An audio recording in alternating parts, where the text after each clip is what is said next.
BA पाठ द्वितीय हिंदी साहित्य प्रथम प्रश्न पत्र। आज का विषय है बिहारी के दोहों की व्याख्या। दोहा संख्या 16 और इसकी व्याख्या आज हम करने जा रहे हैं। कवि जैसे दोहा है, छूटी न सिकुता की झलक झलक्यऊ जो बनु अंग, दीपति देह दुहून मिली दीपति लाफता रंग। इसके कठिन शब्दों का अर्थ इस प्रकार से है। शिशुता मानी बाल्यकाल काल, बाल अवस्था। झलक, झलक का मतलब है छवि। दीपति प्रभावित होती है या चमकती है या झलक है। देह मानी शरीर में। दुहून मानी दोनों से। तापता रंग धूप छाही रंग, तापते के रंग वाली अथवा तापता की भांति, धूप छाँव का जैसा रंग होता है उस प्रकार से। संदर्भ और प्रसंग इसका इस प्रकार से है। प्रस्तुत दोहा बिहारी सतसई से लिया गया है। इसमें कवि ने नायिका की बाल्यावस्था से युवावस्था की ओर बढ़ने में बढ़ते हुए यौवन की झलक का वर्णन किया है। नायिका जो है बाल्यावस्था से युवावस्था की ओर गमन कर रही है, तो उस स्थिति में उसका जो सौंदर्य है उसका वर्णन कवि बिहारी के द्वारा किया गया है। कवि कहता है, छूटी न सिकुता की झलक।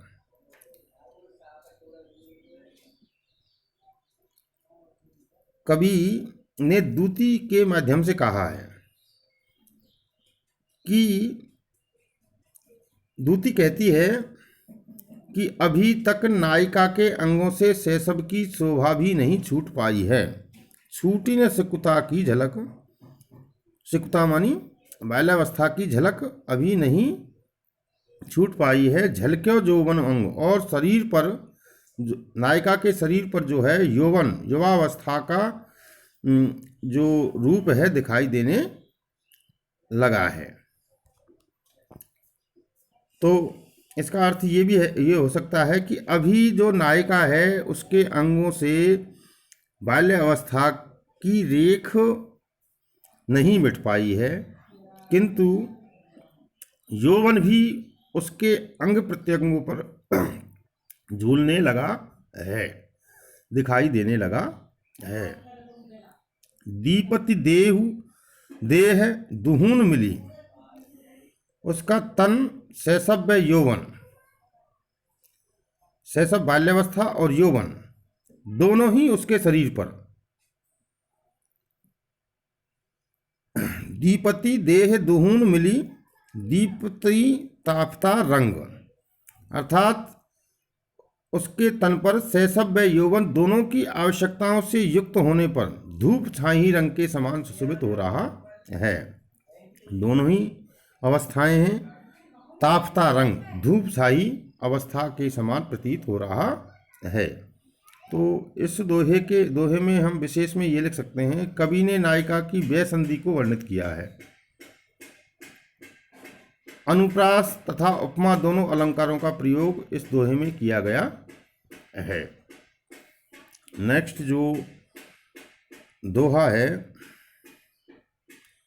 वो है, तत्री नाद कवित्त रस सरस राग रतिरंग, अन बूढ़े बूढ़े तरे तरे जे बूढ़े सब अंग।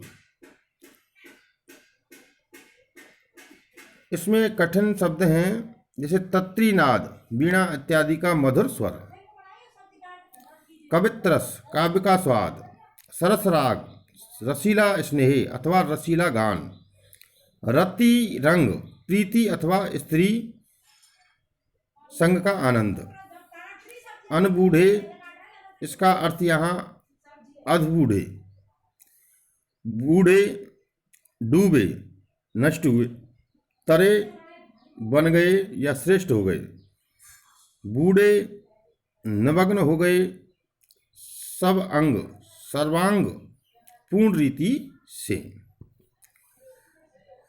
इसकी व्याख्या या अर्थ इस प्रकार से हो सकता है। कवि कहता है तत्रीनाद कवित्त रस। तत्रीनाद मानी वीणा इत्यादि का मधुर स्वर, कवित्त रस अर्थात काव्य का स्वाद, सरस राग रति रंग,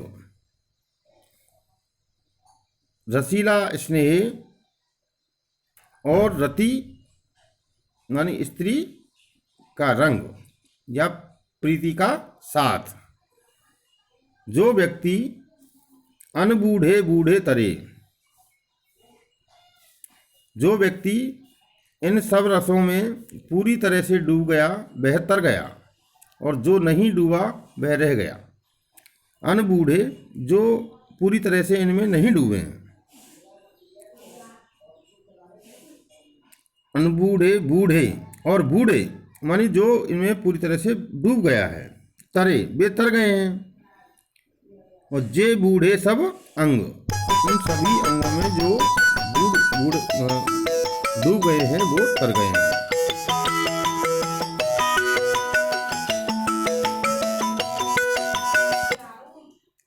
कवि ने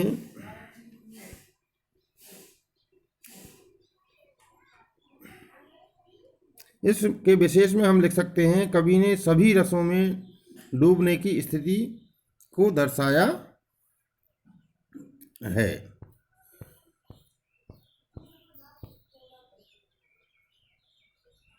नेक्स्ट है या अनुरागी चित्त की गति न समझे कोई,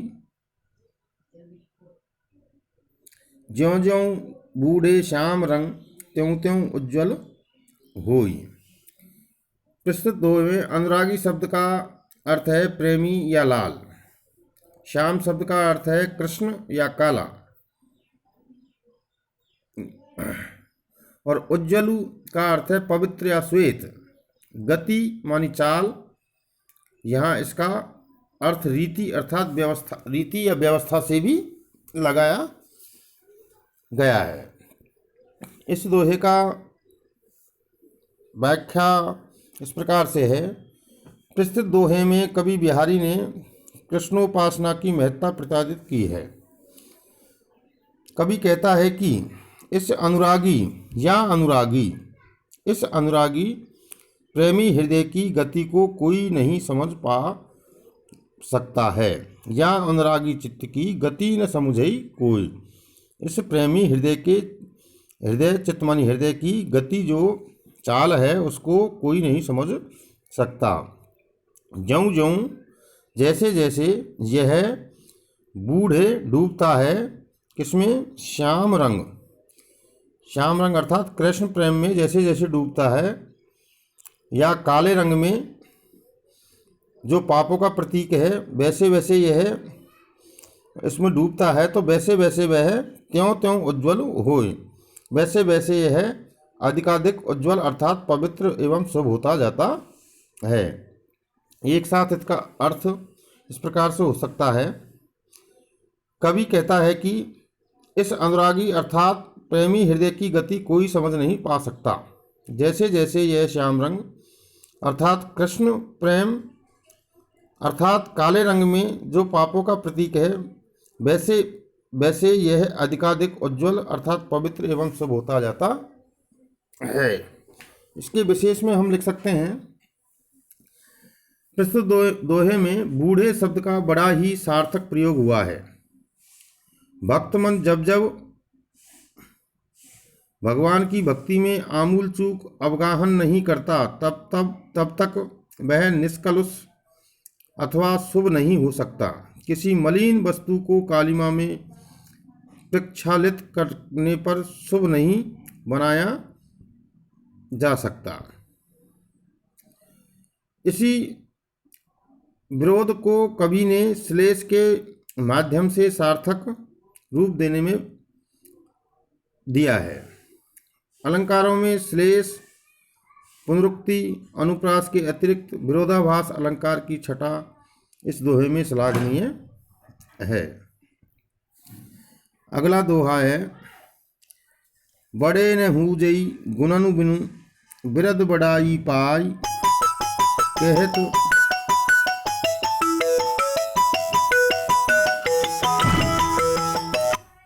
कहत बड़े न हूजे गुणनु बिनु बिरद बड़ाई पाई, कहत धतूरे सो कनकु गहनौ गढ़ऊ न जाई। बिरद शब्द का अर्थ है प्रशंसा करने का नाम। यश, कनक का मतलब है धतूरा या सोना। कवि कहता है कि कोई भी व्यक्ति नाम से नहीं अपितु गुणों या कार्यों से ही बड़ा होता है। यदि किसी व्यक्ति या वस्तु की बहुत अधिक प्रशंसा की जाती है, बिनु बिरद बढ़ाई पाए, और वह गुण रहित है, तो वह बड़ा नहीं हो सकता, क्योंकि कहत धतूरे सो कनक गहनो गढ़ो न जाए। धतूरे है उसको भी कनक कहा जाता है, लेकिन उससे गहना जो है आभूषण नहीं गढ़ा जा सकता है। तो बड़े न हूजे गुणनु बिनु, कोई भी व्यक्ति गुणों के बिना बड़ा नहीं कहा जा सकता है। बिरद बढ़ाई पाए, व्यर्थ में ही वह बढ़ाई पाने की चेष्टा करता है। कहत धतूरे सो कनकु, धतूरे को भी कनक कहा जाता है, लेकिन उससे कोई आभूषण नहीं गढ़ा जा सकता। इस दोहे में विशेषोक्ति एवं अर्थान्यास अलंकारों का प्रयोग किया गया है। अगला दोहा है, तज तीरथ हरिराधिका तन दुति कर अनुराग, जहीं ब्रज केल निकुंज मग पग पग होत प्रियाग। तन दुति शरीर की कांति, अनुराग मानी प्रेम आसक्ति, जहीं जिससे। कवि बिहारी ने लिखा है कि हे मन तीर्थ आदि को छोड़कर तज तीर्थ हरि आदि का तन दुति कर अनुराग। हे मन तीर्थ आदि को छोड़ करके श्री कृष्ण और राधा के मन में के चरणों में हरि आदि का तन दुति कर अनुराग, उनके शरीर की कांति से प्रेम कर या आसक्ति कर। जहीं ब्रज केल निकुंज मग, कवि ने आगे लिखा है कि उसमें ही ब्रज प्रदेश, वन, निकुंज, केली के बाग, वहाँ पग पग पेंड पेंड पर प्रयाग जैसा आभास दिलाते हैं। तो इस प्रकार से कवि बिहारी ने जो है इन दोहों की व्याख्या की है।